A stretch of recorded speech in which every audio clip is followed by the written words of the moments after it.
दुर्गेश पांडे जी, राकेश जी, न्यायाधीश उत्तर प्रदेश। राधे राधे। राधे राधे, जय श्री कृष्णा। भगवान श्री कृष्ण जी से कहिए कि हम लोग तो समय से न्याय नहीं कर पा रहे, लेकिन आप न्याय करने में देर ना लगाएं। आपको किसी कैदी को सजा देने में कितना समय लगा? आप तुरंत देते हैं क्या? फिर वो तो बहुत बड़े न्यायाधीश हैं, अनंत ब्रह्मांडों का हिसाब किताब है। पर जब नंबर आएगा तब वहां वकील की जरूरत नहीं है, क्योंकि आप साक्षी के अनुसार ही सजा दे सकते हैं और वो स्वयं साक्षी है, उनको किसी साक्षी की जरूरत नहीं। बहुत बड़ा सिस्टम है। पर जिस दिन हिसाब होगा, अब देखो जैसे लोग कहते हैं कि भगवान को तुरंत कर देना चाहिए। आपके हाथ में कैदी भी है, आपके हाथ में साक्ष्य भी है, लेकिन आप तुरंत नहीं कर सकते। उस पर कई तरह के विचार करने पर और फिर उसको आजीवन सजा। गलती हुई 15 मिनट की, सजा आजीवन की हुई, पर सजा देते देते कई महीने लग जाते हैं, वर्षों लग जाते हैं। पर जब सजा दे दी गई, सुना दी गई, अब कोई उसकी काट नहीं होती, फिर उसको दंड भोगना पड़ेगा। ऐसे ही है जैसे इसका सिस्टम है। जैसे पापाचरण कर रहे हैं और पूर्व के पुण्य का विधान हमारे ऊपर लागू हो गया है, कोई संकट नहीं आएगा, कोई विपत्ति नहीं होगी, कोई अपमान नहीं होगा, और उसको लग रहा है बड़ी मौज है।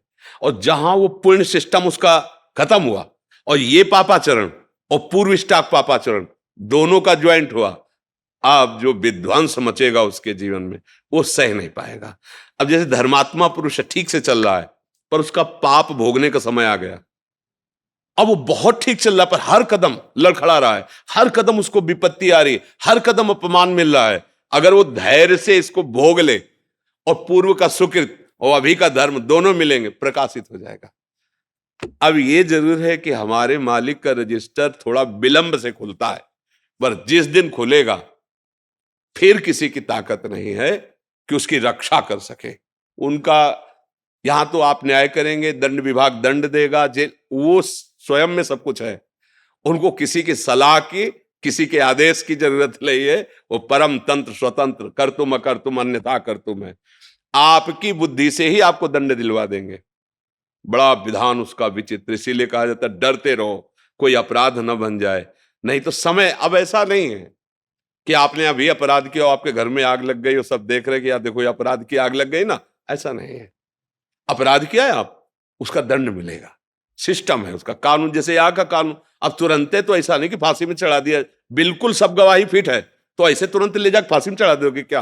पहले आपके द्वारा वो पूर्ण निरीक्षण होगा, हाँ बिल्कुल साबूत पक्के हैं, बिल्कुल गवाही पक्की है, अब उसका निश्चय करके। इसीलिए कई जन बैठते हैं, कई अदालतों का स्वरूप भी है, इससे ऊपर फिर इससे ऊपर फिर, मतलब उसको बिल्कुल निश्चित अपराधी को दंड मिलना चाहिए और जो अपराधी नहीं है उसको मुक्त करना चाहिए। इसके लिए बड़ा विधान। अच्छा, यहां तो धोखा भी हो सकता है, साक्ष्य गलत उपस्थित कर सकते हैं, और आपने देखा है नहीं साक्ष्य के अनुसार ही लेकिन वो तो साक्षी है, वो स्वयं साक्षी है, वो सबके हृदय में बैठा हुआ देख रहा है। पर यह जरूर है कि रजिस्टर थोड़ा विलंब खुलता है, क्योंकि ऑफिस बहुत बड़ी है, अनंत ब्रह्मांडों का हिसाब किताब है। तो इसलिए उनसे कहने की जरूरत नहीं है, वो आपकी भी बुद्धि में बैठे हुए है और चराचर जगत की बुद्धि में। तो इसलिए जो भगवान आपको प्रेरित कर रहे हैं, आप अपने धर्म का पालन करते हुए सत्य पे चलिए, तो आपकी बुद्धि में ही सारथी बने बैठे हुए हैं, वो आपके ही हृदय में बैठे हुए हैं वो। देखो बहुत ध्यान से सुनना, भगवान की छाती से धर्म प्रकट हुआ है और भगवान की पीठ से अधर्म प्रकट हुआ है, दोनों भगवान से प्रकट हुए हैं। और ये सृष्टि क्रम है। बोले भगवान ने अधर्म रचा ही क्यों? दिन है तो रात है, स्तुति है तो निंदा, इसी को तो माया भगवान ने रचा, इसी को खेल रचा है। अब जीतो, निगेटिव पॉजिटिव दोनों रच दिए, अब किस पे चलते हो? सुमति कुमति दोनों रच दिए, धर्म अधर्म दोनों। खेल तो तभी होगा ना, विपक्ष ना हो तो खेल कैसा?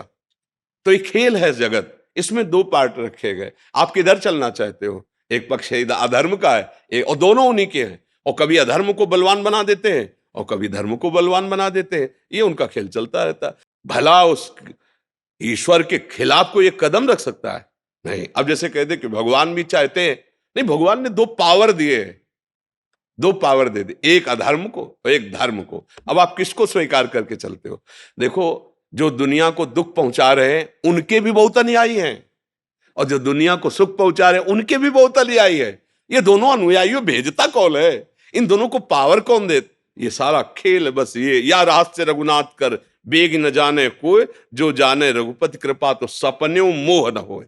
अपने कर्तव्य का पालन करो। तुम्हें इस संसार रूपी नौटंकी में कौन सा स्वांग दिया गया है उसको देख लीजिए।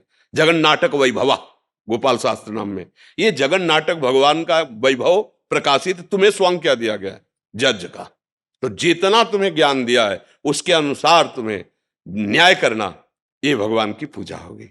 भगवान का स्मरण करते हुए किसी के धन या किसी के बल प्रभाव से दब करके न्याय नहीं, भगवद आश्रित होकर सत्य पे, ये भगवान की पूजा होगी। और जब भगवान प्रसन्न हो जाएंगे तो इस स्वांग से आपको मुक्त कर देंगे। चलो हमारे इस खेल से हटो त्रिगुणात्मिका माया के, आओ परमानंद खेल में खेलो। अलग अलग खेल है, ये मायाकृत खेल है और एक दिव्य प्रेम लीला है भगवान की, जो भगवान की चिदानंद धाम में निरंतर होती रहती। बड़े बड़े महाभागवत भजन करके वो उसे प्राप्त करते हैं। तो उनसे कहने की जरूरत नहीं है, वही सब रूपों में अपना विस्तार करके खेल रहे हैं। निवेदन है महाराज जी, हाँ जी, एक बार हंस दीजिए आप हाथ ऊपर करके।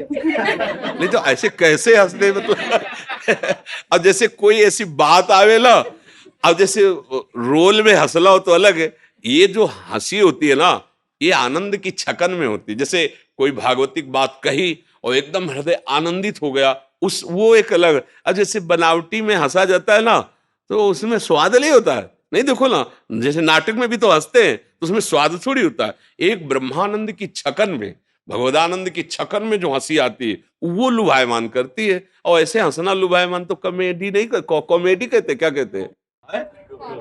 हाँ, मैं अंग्रेजी नहीं हमें अंग्रेजी ले आती, तो इसीलिए तो उसमें क्या हंसी में है। इसलिए पर हमें अच्छा कि जैसे आप जैसे विज्ञ पुरुष, आप जैसे हमारे राज्य पदों में विराजमान जन यदि सत्य को, धर्म को लेकर चलेंगे तो हमारे समाज को बहुत बड़ा लाभ मिलेगा। क्योंकि अगर जो आप जैसे बड़े पदों में बैठे हैं, अगर आप धर्म को नहीं जानेंगे, सत्य को नहीं जानेंगे, तो कहीं ना कहीं आप किसी के दबाव में आ सकते हैं, धन के दबाव में आ सकते हैं, किसी के बल के दबाव में आ सकते हैं। और अगर आप धर्म को जानेंगे तो आपको फोन भी आवे कि फिर हम आपको देख लेंगे, कुछ नहीं हो सकता। हरि का भरोसा हो, पक्का कहते हो, सत्य पे चल रहा हो तो कोई कुछ नहीं कर सकता। बिल्कुल नहीं डरना चाहिए। अब अगर हमसे अधर्म हुआ है और वो ओपन नहीं हुआ, प्रकाशित नहीं हुआ, तो फिर हम ठीक करते हुए भी फंस जाएंगे। वो जो दंड हमें मिलना चाहिए, तो इस समय हमने अपराध नहीं किया पक्का, पर वो जो प्रकाशित नहीं हुआ पाप, अब वो आया है। इसीलिए जो विज्ञ जन होते हैं चुपचाप सह लेते हैं कि ठीक भाई हमसे गलती नहीं, पर हम जानते कोई ना कोई गलती हमारी है, क्योंकि वो जो साक्षी है वो हमें दंड दे रहा है।